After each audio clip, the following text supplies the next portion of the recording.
Hello, and welcome to Grug Gaming, and welcome back to our playthrough of Dominions 4. If you remember in our last episode, we were struggling to continue to gain a foothold in the ocean. We had sent in our army of ghosts to take this territory. We also had fought our battle in the northern Dark Blue Sea, where we were pushed back out of Pelagia's territory we had taken, and we were continuing to attempt to assassinate the enemy.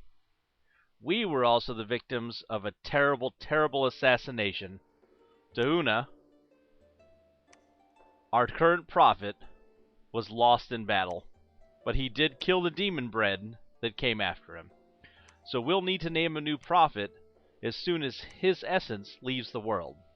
Until then, we need to continue to fight against Ner'zereth by moving this army to the north, seeing how long we can hold out against Abyssia, and continue to raise undead troops to fight into Pelagia's territory. As you can see, they have a large army here. We can only hope that our fear effects are able to take them out. We're going to take Gravechill, have him move back up into this province so he can disease and damage their troops. I'm also having our Mound King cast a spell on this territory to raise the undead and attack Abyssia from behind, just to keep them occupied for a little bit. Again, we're hoping for this army to move north, and we continue to have our assassins trying to cause trouble for Abyssia's army while they're sieging our castle. With that turn set up, we'll go ahead and end it and find out what happens. And with that turn completed, we're continuing to complete our research in thaumaturgy. We are now up to level 5 in thaumaturgy. When we get to level 6, we'll get Wither Bones, and we'll also start to get some of these higher level astral spells. This may allow us to cause some trouble to take over the enemy using our communions that we figured out how to get working properly previously. We also, if we go high enough up in here, could get to some of these extremely high level spells if we want to set up a giant communion. And we're getting almost enough augurs in our army that we could have a giant communion to cast any of these super high level spells. We cast Arouse Hunger. We had a battle in Scraw Point. Let's take a look at it.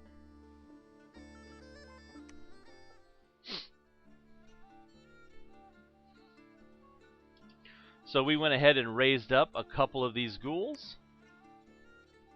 Looks like they just have a couple province defense here. Of course, they weren't expecting us to attack their back lines. Let's see if the ghouls hold up at all.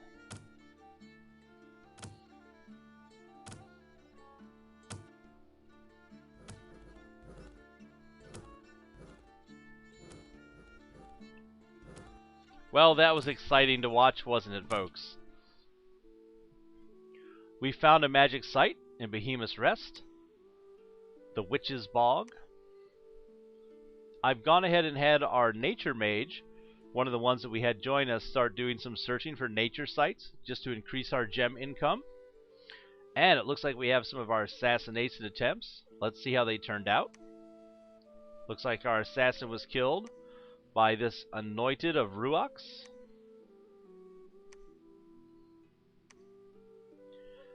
This Anathemet Salamander also took out our assassin. Dagalis was the victim of assassination attempt. We lost an augur. We'll need to check out what territory that was in a second. There was a battle in Holy Sea. This is where we have those ghosts. Let's see if they held up against that really large army at all. So here we have that sea serpent, the king sea serpent we saw before.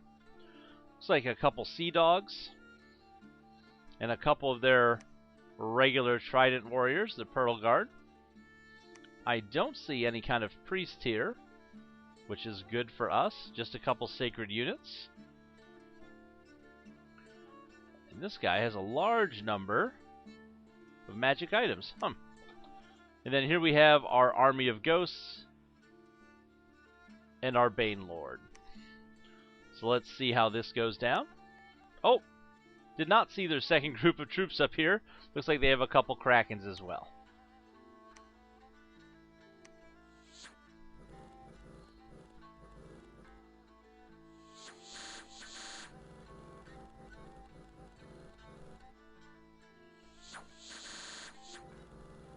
We are not holding up very well here.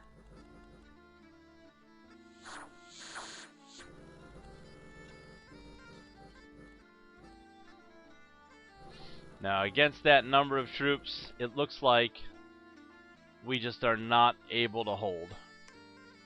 Even our fear-causing abilities just are not doing the trick.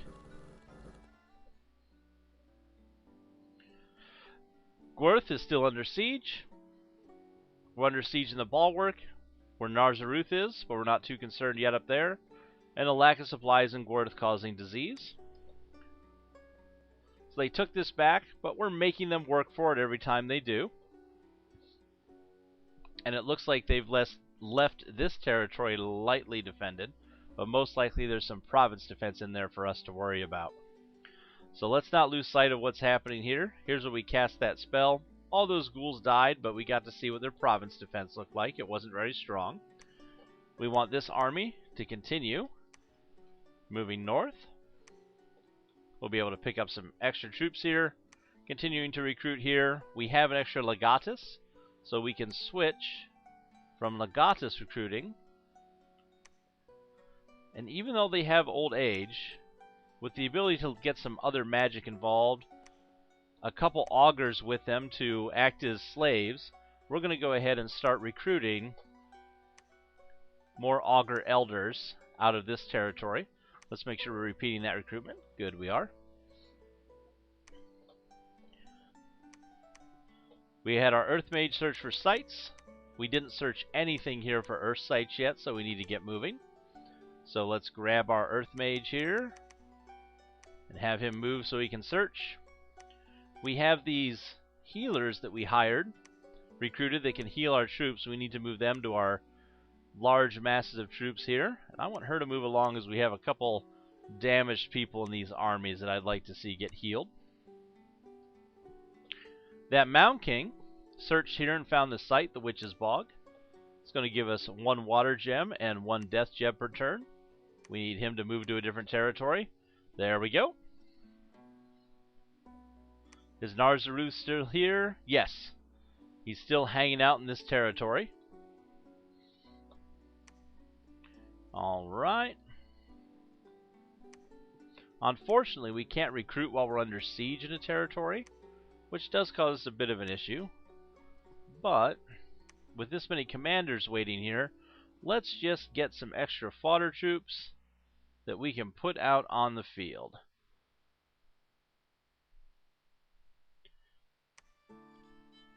These guys are just about useless, but they have a large amount of hit points and they cost very few resources, so we can put a bunch of them together very quickly that we can just throw out there as fodder against the giant wave of skeletons we have to deal with eventually. So with that set up, we're going to have Gravechill go just a little bit deeper. I want to see what's happening in some of Abyssia's territories behind us, just to find out. So let's go ahead and end this turn as well. And then we should, hopefully soon, be in a position to assault Narzaruth and get him kicked off of our castle here. Let's go ahead and find out how that goes. And it looks like a pretty passive turn from the enemies this last round. So a couple unexpected events. In the Wicker Woods, the forest is growing wild. Thorns and brambles make footpaths impassable. Wild beasts prey upon cattle and travelers alike. This has hampered trade and hindered access to the forest, minus a little bit of income. Unexpected event in Ragdan. Wise ruler of the realm has invested in roads and bridges. Province income and province resource improved. It looks like a merman scout was caught by our troops. Under siege in the bulwark in Gwerth. Cured a battle affliction. Worst lack of supplies we know about. And then our troops in Sleepy Mountains are starting to starve. This is that large army moving north. So since that large army has made it here, let's grab these couple loose troops that are still hanging about.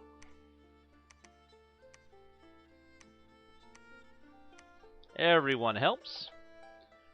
And now, if we're going to be fighting against the skeleton armies here, we need to set up our armies properly to do battle.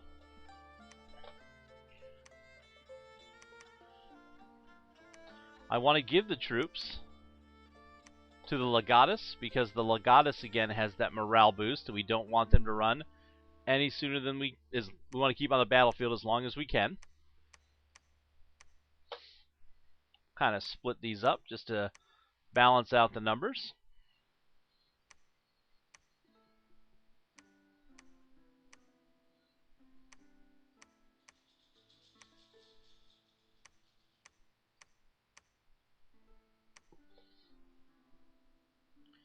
And we want them to go ahead and attack the closest enemy. Attack closest enemy. And the same orders here as well. We want these guys to all stay behind troops and cast spells. Without a large number of augurs here, we can't really set up the slave communion. We do have an extra priest here who's going to join us. Here, we don't want this to be just one big block, and I'm not worried about an assassin. He's going to be back with the other people, so we don't have to worry about somebody sneaking up on him. I'm going to have him stay behind troops. So let's take this and break this up a bit.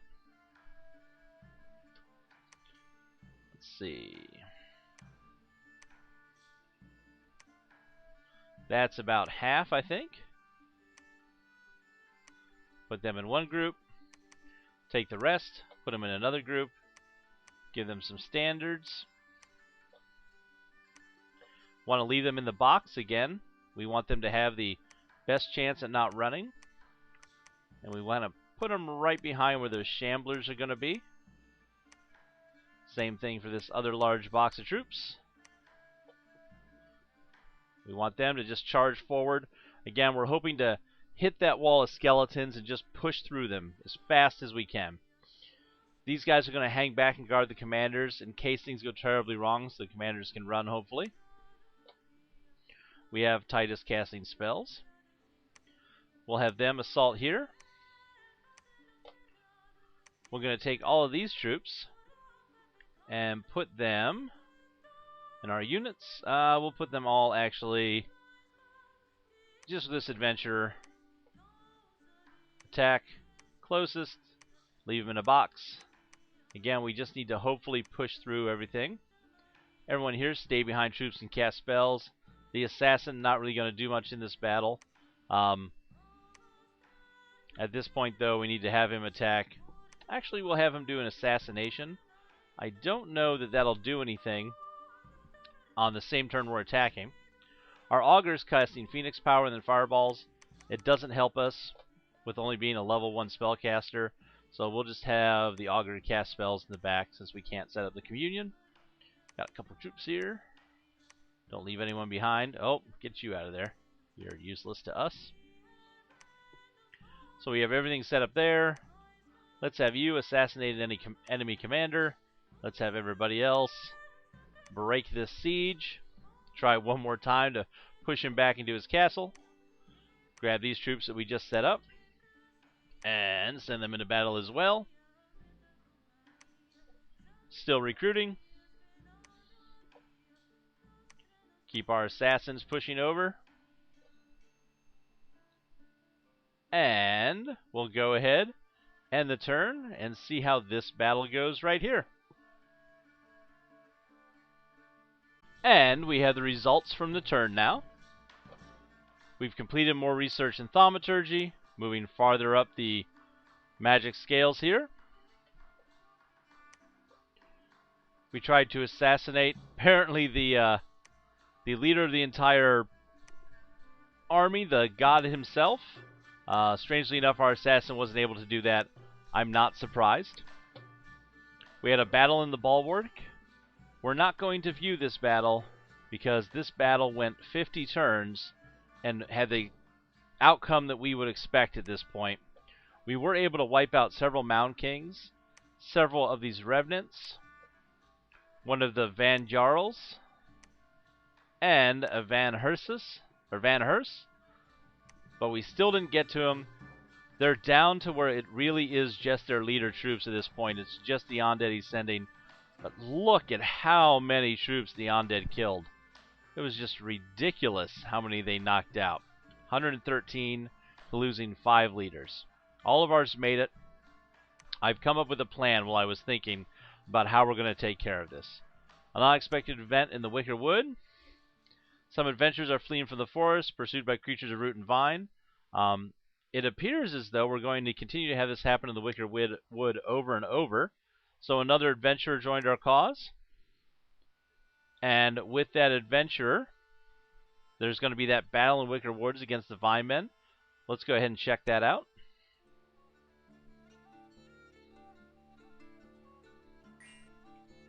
Looks like a foul spawn, the Dark Vines themselves, and on this side we have all of our province defense and another gang of merry adventurers with us.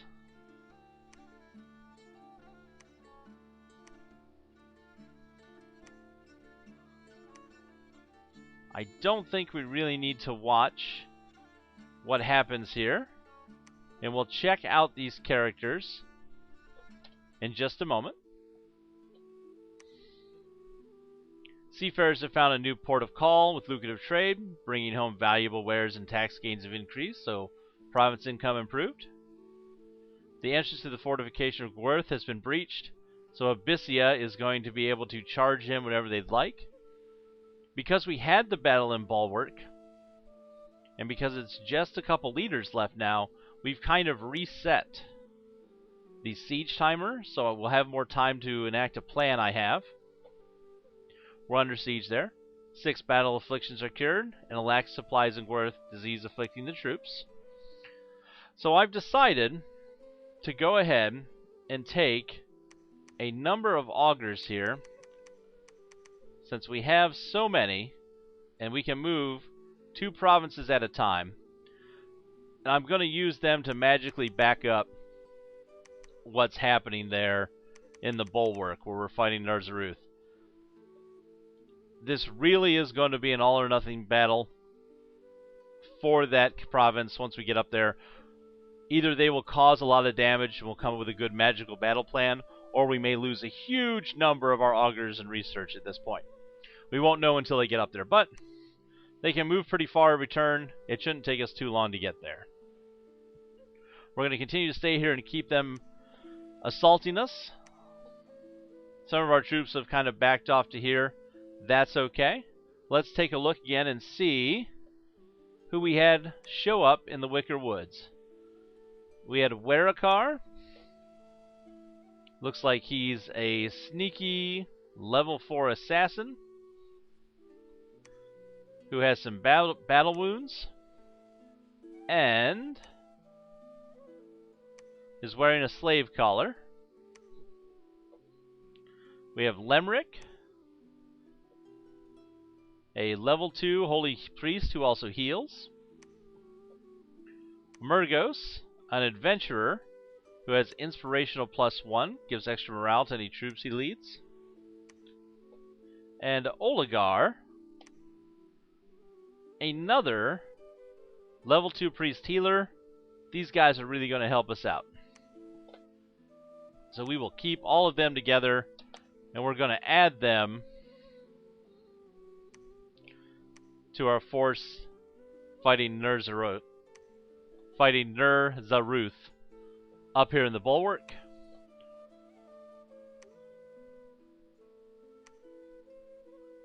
I don't remember where we got Cora the Amazon from, but we'll send her too. So the AI is deciding not to attack us here. We'll set up another assassination. And we will go ahead and complete one more quick turn just to round out this episode. And we have the results of that turn. It looks like Aurelius attempted an assassination on that Anointed of Ruox again. No luck. Sade was killed by a Slayer. That's one of the adventures that we had in that territory. There was the Battle of the Fortress of Gwerth. We have one Augur and a couple troops against that large army outside of the castle. There's no reason to watch it. It's just going to be a slaughter of them taking us out. We killed 12 troops, a couple ogres, nothing to really be impressed by. Again, these fire drakes, 11 of these fire drakes, is just a problem for us to fight against. A couple unexpected events. Donnermark, Good Omens, Luck +1. An unexpected event in Phoenicia. Many commoners are volunteering to serve the militia. Defense +15. The Bulwark again under siege because we reset that timer. And 3 battle afflictions cured. So we have this large group of augurs moving north. We're going to help to use them to magically push this out, and then we'll be able to use their magic to fight against Abyssia. But if we look here, Abyssia has this massive army, 160 units, including all of those fire drakes, which we just do not have a good answer for. They may march to the gates of Ermor. We're not sure.